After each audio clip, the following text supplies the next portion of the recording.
So ನೀವು over think ಮಾಡ್ತಾ ಇದ್ದೀರಾ, ಅವ್ರ ನೆಗೆಟಿವ್ ಥಾಟ್ಸ್ ನಿಮ್ಮ ಮೈಂಡಲ್ಲಿ ಸ್ಪ್ರೆಡ್ ಆಗ್ತಾ ಇದೆ, ಅವ್ರ ಸೆಲ್ಫ್ ಡೌಟ್ ಪಡ್ತಾ ಇದ್ದೀರಾ, ಅವ್ರ ಲೈಫಲ್ಲಿ ಕ್ಲಾರಿಫಿಕೇಶನ್ಸ್ ಇಲ್ಲ, ನೀವೇನು ಆಗ್ತಾ ಇದೆ, ನನಗೆ ಯಾಕೆ ಈ ಥರ ಆಗ್ತಾ ಇದೆ ಅಂತ ನೀವು ಥಿಂಕ್ ಮಾಡ್ತಾ ಇದ್ರೆ, ಸೊ ಈ ಎಲ್ಲ ಡೌಟ್ಸ್ ಆ್ಯಂಡ್ ಕ್ಲಾರಿಫಿಕೇಶನ್ಗೆ ಆನ್ಸರ್ ಮಾಡುವಂಥ ಒಂದು ಬುಕ್ ಜೊತೆಗೆ ಬಂದಿದ್ದೀನಿ.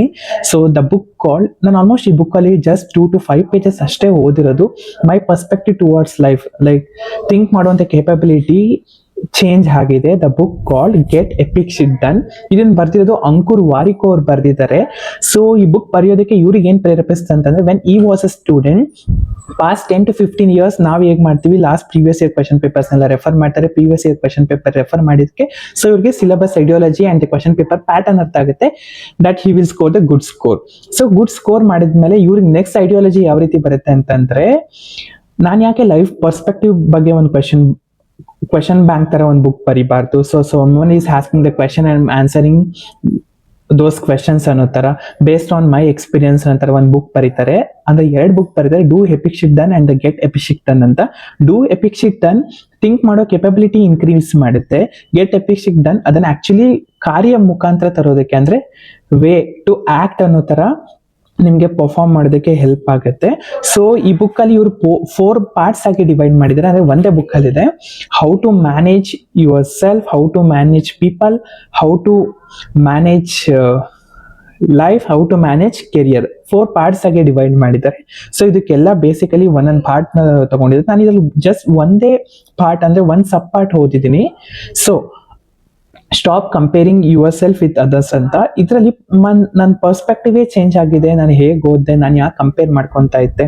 ಸೊ ಯೂಶಲಿ ಇಂಟರ್ವ್ಯೂಸ್ ಕೊಡ್ತಾ ಇದ್ದೆ, ಬಟ್ ಇಂಟರ್ವ್ಯೂಸ್ ಅಲ್ಲೆಲ್ಲ ಹಾಕ್ತಾನೆ ಇರಲಿಲ್ಲ. ಸೊ ಇವತ್ತು ಇಂಟರ್ವ್ಯೂ ಆಗಿಲ್ಲ ಅಂತಂದ್ರೆ ನನಗೆ ಜಾಬೇ ಸಿಗಲ್ವಾ ಅನ್ನೋದಕ್ಕೆಲ್ಲ ಇದು ಆನ್ಸರ್ ಸಿಕ್ಕಿದೆ. ಅಂದ್ರೆ ತುಂಬಾ ನೀವು ಯಾವ ಸಿಚುವೇಶನ್ ಇದ್ದೀರಾ ಆ ಪರ್ಸ್ಪೆಕ್ಟಿವ್ ತಕ್ಕಂಗೆ ಈ ಬುಕ್ ನ ಬರ್ದಿದ್ದಾರೆ. ಆಲ್ಮೋಸ್ಟ್ 36 ಕ್ವೆಶನ್ ಲೈಫ್ ಕ್ವೆಶನ್ಸ್ಗೆ ಆನ್ಸರ್ ಇದೆ. ಸೊ ನನ್ನ ಪರ್ಸ್ಪೆಕ್ಟಿವ್ ಚೇಂಜ್ ಆಗಿದೆ ಈ ಬುಕ್ ಹೋದ್ಮೇಲೆ. ನೀವು ಓದಿ, ನಾನು ಇದೇ ರೀತಿ ಶೇರ್ ಮಾಡ್ತಾ ಹೋಗ್ತೀನಿ. ಸೊ ಇವತ್ತು ಜಾಬ್ ಇಲ್ಲ ಅಂತ ಅಂದ್ರೆ ನೀವು ಜಾಬ್ ತಗೊಂತೀರಾ ಅನ್ನೋದು ಕಾನ್ಫಿಡೆನ್ಸ್ ತುಂಬಿದ್ದಾರೆ. ಅಂಡ್ ನೆಕ್ಸ್ಟ್ ಪಾರ್ಟ್, ನೀವು ಇವಾಗ ಸಕ್ಸಸ್ಫುಲ್ ಅನ್ನೋದು ಹೇಗೆ ಡಿಫೈನ್ ಮಾಡ್ತೀರಾ. ಸೊ ನೀವು ಸಕ್ಸಸ್ಫುಲ್ ಅಂದ್ರೆ +1 ಅಂತ, ಇನ್ನೊಬ್ರು -1 ಅಂದ್ರೆ ನೀವು ಅವ್ರಿಗಿನ ಬೆಟರ್ ಇದ್ರೆ ಮಾತ್ರ ನೀವು ಸಕ್ಸಸ್ ಅಂತ ಡಿಫೈನ್ ಮಾಡ್ತೀರಾ. ಬಟ್ ಡಿಫೈನ್ ಮಾಡೋ ಪರ್ಸ್ಪೆಕ್ಟಿವ್ ಅದಲ್ವಲ್ಲ. ಡಿಫೈನ್ ಮಾಡೋ ಪರ್ಸ್ಪೆಕ್ಟಿವ್ ಇನ್ನೊಬ್ರನ್ನ ಲೋ ಮಾಡಿ ನೀವು ಮೇಲೆ ಹೋಗೋದನ್ನ ಅದನ್ನ ಸಕ್ಸಸ್ ಅನ್ನಲ್ಲ, ಅದನ್ನ ಸ್ಕ್ವಿಯರ್ ಗೇಮ್ ಪರ್ಸ್ಪೆಕ್ಟಿವ್ ಅಂತ ಕರೀತಾರೆ. That is game sum action ಅಂತ.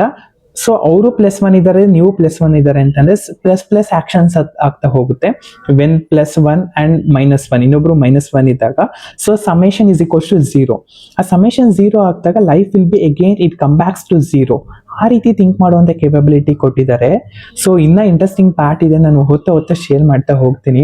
ಫಾಲೋ ಮಾಡಿ, ಇದೇ ರೀತಿ ಇಂಟ್ರೆಸ್ಟಿಂಗ್ ಫ್ಯಾಕ್ಟ್ ಬಗ್ಗೆ ನಿಮಗೆ ಶೇರ್ ಮಾಡ್ತಾ ಹೋಗ್ತೀನಿ. ಈ ಬುಕ್ ತುಂಬಾ ಅಂದ್ರೆ ತುಂಬಾ ಇನ್ಸ್ಪೈರ್ ಮಾಡ್ತು ನನ್ನನ್ನು. ಜಸ್ಟ್ 4 to 5 pages ಅಷ್ಟೇ ಓದಿರೋದು. ಹೀಗೆ ಶೇರ್ ಮಾಡ್ತಾ ಹೋಗ್ತೀನಿ. ಥ್ಯಾಂಕ್ ಯು, ಕೀಪ್ ಸಪೋರ್ಟ್ ಮಾಡ್ತೀರಲ್ಲ. Thank you.